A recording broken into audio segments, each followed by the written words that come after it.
ইতিহাসের পাতার আরেকজন উমর ছিলেন উমর ইবনে আব্দুল আজিজ রাহমাতুল্লাহি আলাইহি, যিনি পৃথিবীতে এমন একজন খলিফাতুল মুসলিমিন ছিলেন যার খেলাফত কালে বাঘ ছাগলের উপরে জুলুম করে নাই। মানুষের উপরে জুলুম তো নাই, বাঘ জংলার বাঘ ছাগলের উপরে জুলুম করে নাই। আল বিদায়া ওয়ান নিহায়া।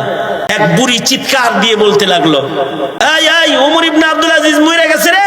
মাত্র 2.5 বছর আগে কিন্তু উনি খলিফাতুল মুসলিমিন হয়েছে। 2.5 বছর পরে বুড়ির চিৎকার, ওমর ইবনে আব্দুল আজিজ নাই। 2.5 বছরে ওমর ইবনে আব্দুল আজিজ রাহমাতুল্লাহ আলাইহি মানুষের ভেতরে ইনসাফ কায়েম করেছেন তো করেছেন, জঙ্গলের প্রাণীর ভেতরেও ইনসাফ কায়েম করেছেন। এই যুগের মতো ইন্টারনেটের কলিং এর আমল নয়, এক প্রান্ত থেকে আরেক প্রান্তে মৃত্যুর সংবাদ যাইতেও 15 দিন লাগে। মহিলাটা চিৎকার করে বলে, নাই নাই রে, ওমর ইবনে আব্দুল আজিজ বাঁচা নাই। লোকেরা কয়, তোমার মাথা খারাপ নাকি? কয়দিন আগে আসলাম, দেখলাম খলিফাতুল মুসলিমিন সুস্থ সবল ইবাদত করে। না, খবর নিয়ে দেখো নাই। কিছুদিন পরে কাফেলা একটা আসছে শহর থেকে গ্রামে, কয় ওমর ইবনে আব্দুল আজিজ মারা গেছে।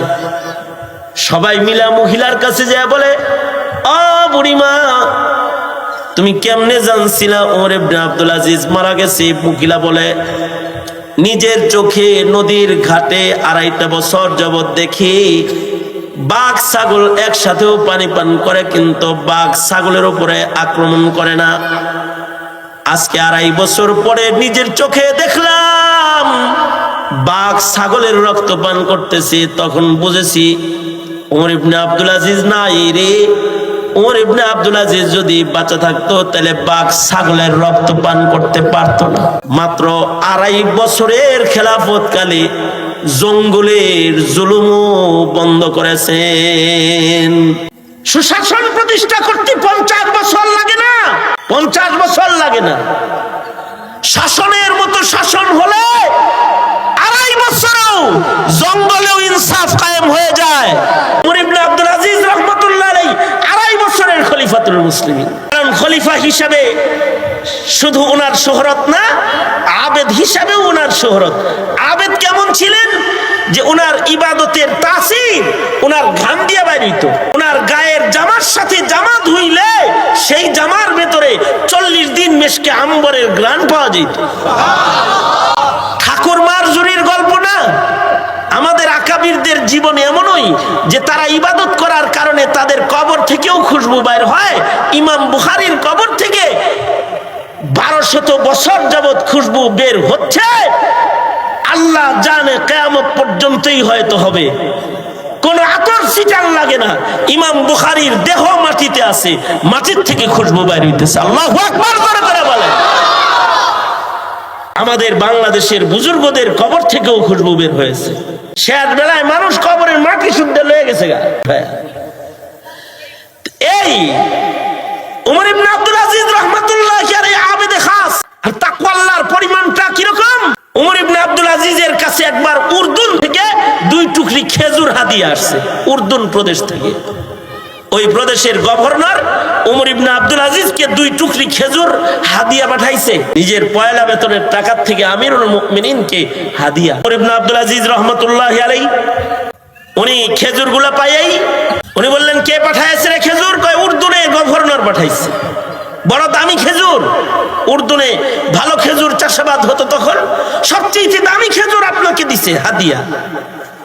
খেজুরগুলো আসলো কেমনে রে? আসছে হলো খলিফার কার্যালয় থেকে একটি ডাক বিভাগের গাড়ি উর্দুনে গিয়েছিল। গাড়িটা খালি আসতেছিল, উর্দুনের খলিফা খালি গাড়িতে 2 টুকরি খেজুর দিয়ে দিচ্ছে। ওমর ইবনে আব্দুল আজিজ বলে, এই গাড়িটা তো খলিফার টাকা অথবা গভর্নরের টাকায় কেনা গাড়ি না, এটা রাষ্ট্রীয় সম্পদের টাকা দিয়ে কেনা গাড়ি। আর ড্রাইভার যেটা, এটার বেতন উর্দুনের গভর্নর দেয় না, এটার বেতন দেয় বাইতুল মাল। বাইতুল মালের বেতনের ড্রাইভার, বাইতুল মালের টাকার কেনা গাড়িতে করে যে খেজুরটা উর্দুন থেকে আমার কার্যালয় পর্যন্ত এসেছে, এই খেজুরের ভেতরে একুরেট হাদিয়া এটা আর রয় নাই। এর ভেতরে সরকারি বাইতুল মাল ঢুকে গেছে। কারণ বাইতুল মালের গাড়িতে চড়ে আইছে, সরকারি টাকার ড্রাইভারে চালায় চালায় লয়ে আইছে। সুতরাং এমন সন্দেহযুক্ত খেজুর উমর ইবনে আব্দুল আজিজ খাইতে পারে না। যাও খেজুরগুলা বাজারে বিক্রি করে দাও, আর টাকাগুলা হিসাব করে বাইতুল মালে জমা করে দাও। উমর ইবনে আব্দুল আজিজ রাহমাতুল্লাহির ভাতিজা ঘটনাটা কাছে থেকে দেখতেছেন। ভাতিজা বাজারে চলে গেলেন, খেজুর বাজারে। গোলামে খেজুর বিক্রি করে, তো ভাতিজায় ডাক লয়ে দাঁড়ায় রয়েছে যে খেজুর আমি কিনবো। যে যত দাম বলে কয় 1 টাকা বেশি, যে যত দাম বলে তার চাইতে উনি দেয় 1 টাকা বেশি দেয়। যত বেশি পাবে বাইতুল মাল তত ধনী হবে।